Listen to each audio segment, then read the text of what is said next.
E agora vamos para a abordagem gasométrica do nosso paciente também, que a gente viu que para a ventilação mecânica é importante a gente ter os índices gasométricos para fazer diagnóstico de insuficiência respiratória no nosso paciente, além de outros alvos como saturação, padrão respiratório, que nem a gente viu anteriormente, tá bom? Qual que é o objetivo? Eu entender como que está não só a parte pulmonar, mas todo o metabolismo de uma maneira geral.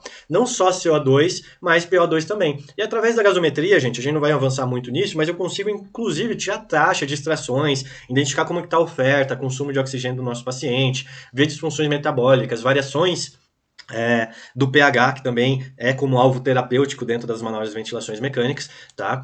E essa abordagem, ela acaba sendo o padrão ouro para eu entender tanto o processo de ventilação, tanto o processo de oxigenação, quanto o processo metabólico de fato acontecendo, tá? Eu tenho alguns distúrbios que estão relacionados, seja distúrbios metabólicos ou respiratórios, isso é um dado já importante que a gasometria me dá. A gente não vai avançar muito nessa aula, mas também tem mais detalhado em alguns outros treinamentos e cursos que estão disponíveis no Geração VET, só colocar lá hemogasometria, curso de ventilação, essas coisas assim que vocês acham, tá bom?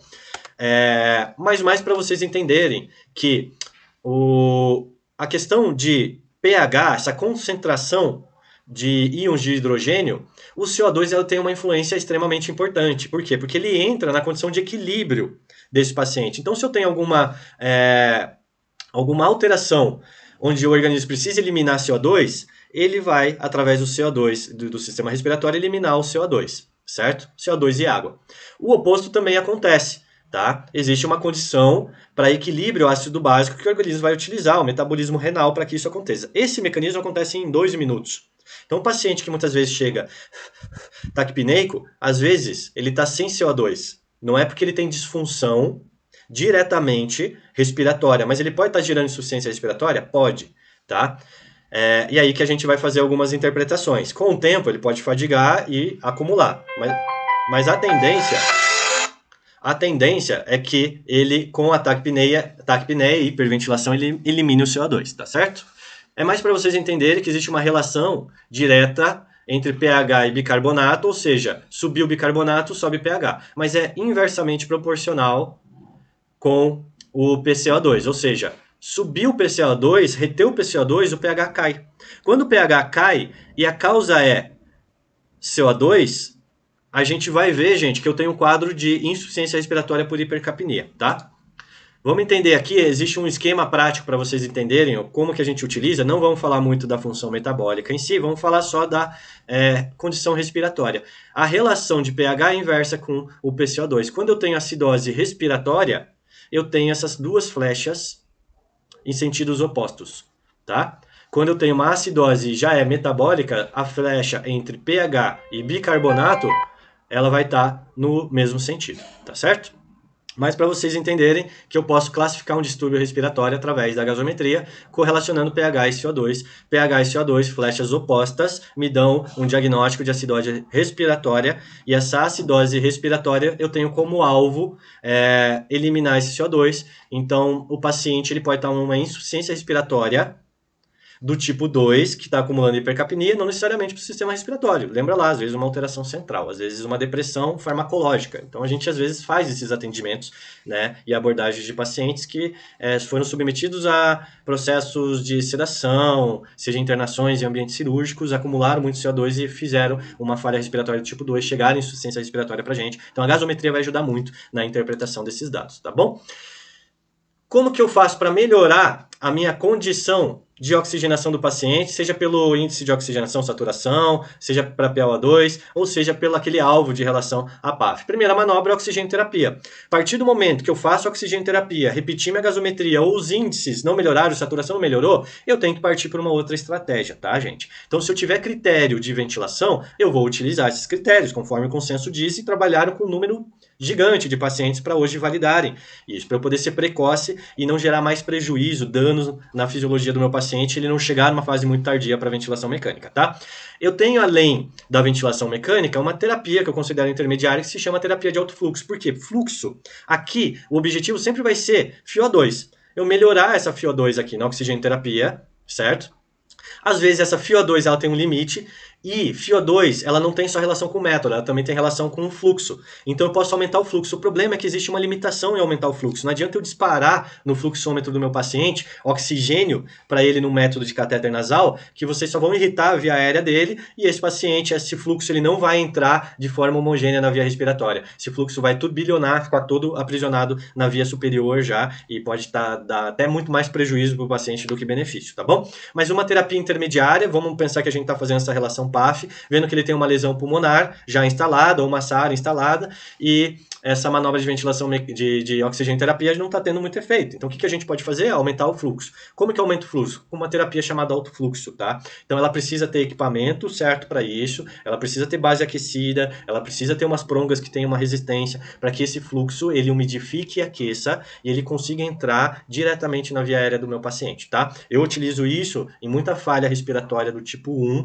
dá para ser usado também em algumas falhas do tipo 2, tá lá no curso de ventilação mecânica, vocês podem conferir, mas tem que tomar alguns cuidados, principalmente o paciente que tem dispneia, que respira com a boca aberta, né, porque ele pode estar fazendo aerofagia, às vezes pode acumular mais CO2, às vezes pode fazer hiperdistensão pulmonar, aprisionamento de ar, ou seja, tem que tomar muito cuidado, mas é uma terapia que eu gosto muito de trabalhar, porque eu considero ela intermediária quando está batendo ali limites entre será que ventila ou não o paciente, ainda não deu todos os critérios que clinicamente eu considero positivos para iniciar a manobra de ventilação mecânica, tá bom? Ou eu tenho que melhorar isso através, não tem como abrir mão do recurso de ventilação mecânica.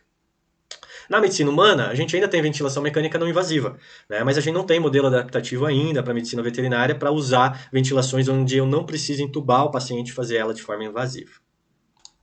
Então, essas considerações que a gente tem que relevar, que para eu melhorar a oferta de oxigênio do paciente, eu sempre tenho que ver o método, ele aguenta quanto de FiO2? Então, eu tenho diferenças, frações de inspirações para cada tipo de método. E o fluxo, o quanto aquele sistema permite também, tá bom? O legal da ventilação mecânica é que o fluxo aqui é a gente que vai definindo de acordo com a modalidade que a gente opta para ventilar o nosso paciente. Os métodos, então, eles vão dar essa precisão, certo? Eu tenho aqui um colar de crawl, que eu posso ter até 70% de FiO2 no meu paciente. Ele tem algumas limitações, por exemplo, pacientes que não são muito colaborativos, pacientes que hiperaquecem muito. O lado positivo é que ele dá uma FiO2 muito grande, eu consigo gerar um fluxo grande, mas, ao mesmo tempo, pode hiperaquecer esse paciente, e nem sempre vai ser uma manobra que a gente consegue utilizar. Posso utilizar gaiolas de oxigênio, mas eu não considero incubadoras, ou aquela que o pessoal costuma fazer dentro das internações, que passa filme ou tapa todos os buraquinhos, porque isso aqui leva em torno de 15 a 30 minutos para conseguir atingir a FiO2 necessária. E eu tenho certeza que em 15, 20 minutos alguém já abriu aquilo lá, e então é um método que, sinceramente, não tem muito benefício não, no meu ponto de vista, salvo exceção quando são utilizados mesmo equipamentos e gaiolas de oxigênio de forma adequada. As máscaras, que a gente usa muito no momento da emergência, tem prongas nasais, né? Tem formas de fazer diretamente pela traqueia, ou seja, cada método dá uma FiO2 para esses pacientes, né? Então, se vocês conseguirem ver aqui, eu tenho FiO2 de 21%, o fluxo geralmente é livre, é o que estou fazendo, tenho máscara comum, cânula nasal que a gente utiliza, a fração de 40%, o fluxo que eu tenho que respeitar é esse, não adianta eu tentar subir muito fluxo para melhorar a FiO2 do meu paciente, tá? Eu tenho sondas bilaterais, ela melhora a FiO2, o fluxo também sendo respeitado. Aqui para cão, gato é 50 ml por quilo, tá, gente? Essas sondas tem que tomar cuidado, porque às vezes a gente esquece que o CO2 também precisa sair, o CO2 ele é muito nocivo a nível orgânico, ou seja, todos aqui têm um método e uma relação em relação à nossa fração de inspiração, tá? E é o método que eu posso começar a utilizar de oxigênio terapia. Lembrando que o fluxo ele ajuda muito, cada litro de oxigênio terapia, do fluxo que aumenta, me aumenta 3 a 4% de fio. Mas aí vai ter algumas limitações. Será que eu consigo, de fato, tirar esse paciente da oxigênio terapia, ou só manter ele na oxigênio terapia? Já é eficaz para ele, ou eu tenho que usar outra manobra, outro recurso, tá certo? Quais distúrbios a ventilação mecânica ela pode tratar? Pessoal, ventilação mecânica, hoje ela entra já em consenso como ventilação protetora. Eu não preciso ter o paciente grave com disfunção pulmonar, insuficiência respiratória já grave ou já crônica para iniciar a manobra. Muito pelo contrário, a gente tem manobras de ventilação protetora nos casos de sepse, nos casos de...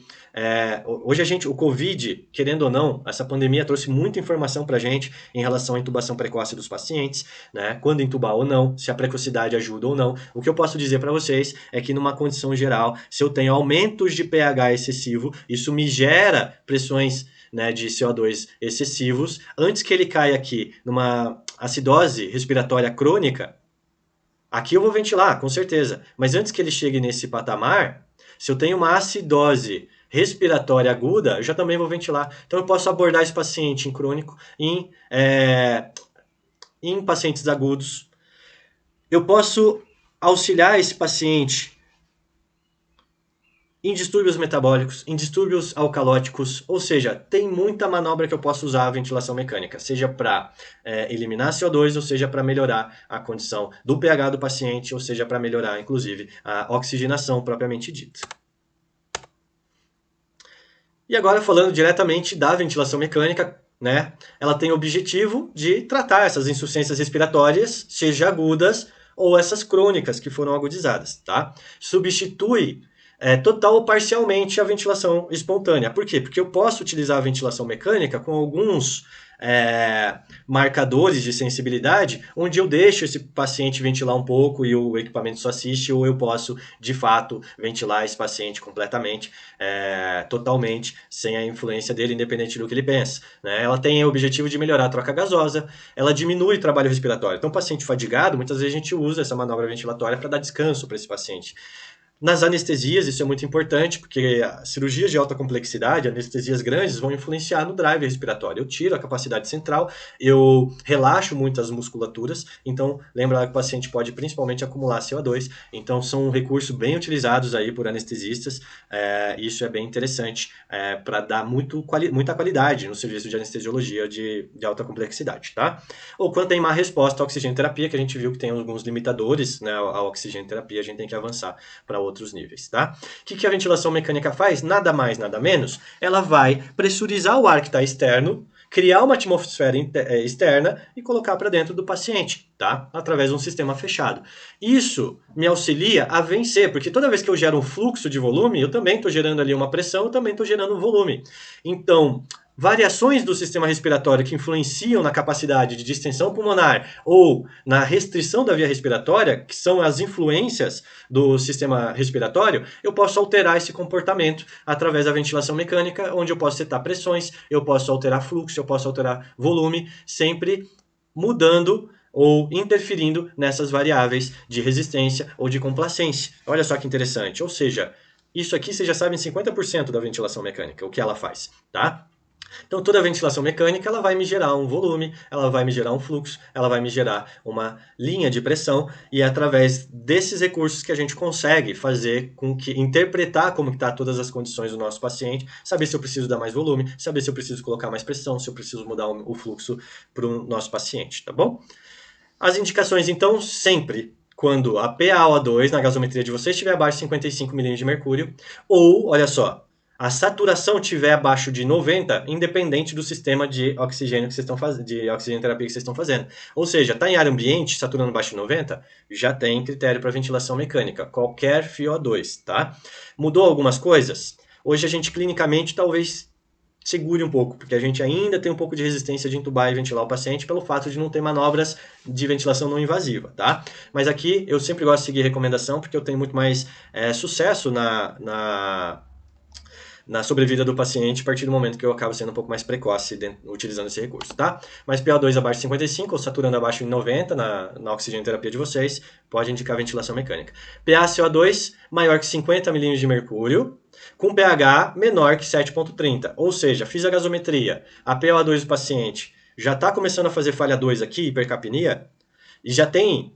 Lembra lá, CO2 é ácido, já tem, e inversamente proporcional com o pH, aumentou o CO2, já tem um pH menor, 7,30, começou a acidose respiratória, a gente pode indicar ventilação mecânica também. Fadiga ou esforço, aquele paciente está 3 dias no internamento de oxigenoterapia e vocês não estão tendo melhora, tem alguma coisa que não está sendo concluída de forma adequada. É um paciente que tem a necessidade de fazer ventilação mecânica antes que ele comece a lesionar mais esse pulmão e faça uma insuficiência respiratória grave a ponto de ter que indicar numa fase muito tardia a ventilação mecânica, tá? Frequência respiratória, o consenso diz acima de 40, mas aqui eu botei para a gente sempre fazer a avaliação clínica, lembrando que o paciente não tem a sudorese, a troca é feita pela ventilação, ele sofre muito com o ambiente, o estresse do ambiente. Então, às vezes, a gente pode confundir o que é uma taquipneia com uma insuficiência respiratória, ou confundir a taquipneia com uma dispneia, e dispneia é trazer para o consciente o ato de respirar, certo?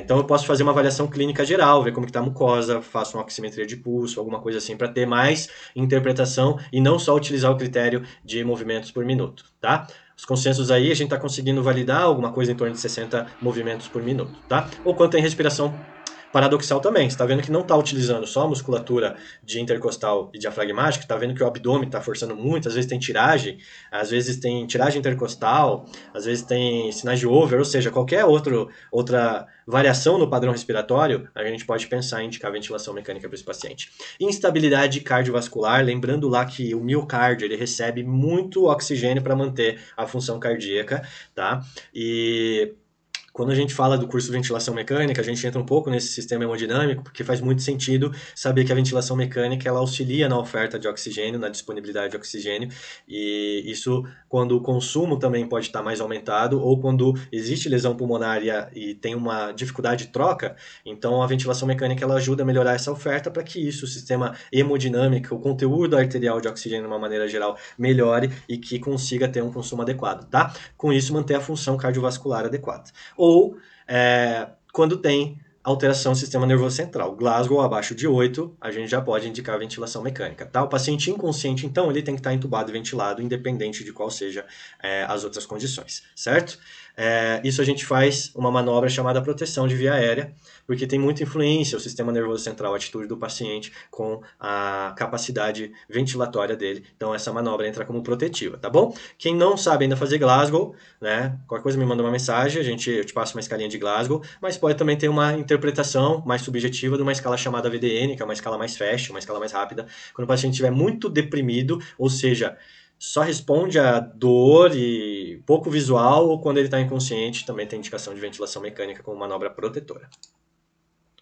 Então, assim, o que eu posso falar de indicações de ventilação mecânica? Não passa mais, apesar de ter os critérios, não passa muito de também ter uma experiência clínica, uma vivência. Quem ainda não tem essa vivência, essa experiência clínica, segue os consensos.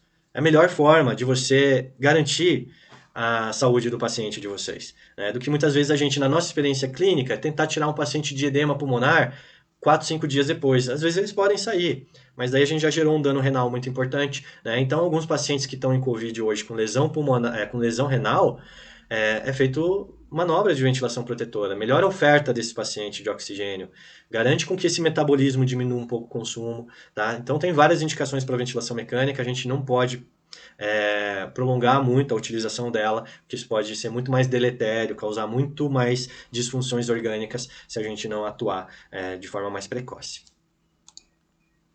E os principais elos, então, ele é garantir, através da ventilação mecânica, aquele volume alveolar, garantir com que esse volume ele seja constante, para que isso gere esse volume alveolar, possibilite a troca e, consequentemente, vai aliviar o esforço respiratório do paciente. Então, a gente consegue utilizar manobras de ventilação mecânica, inclusive, para dar conforto somente para um paciente mais grave, tá?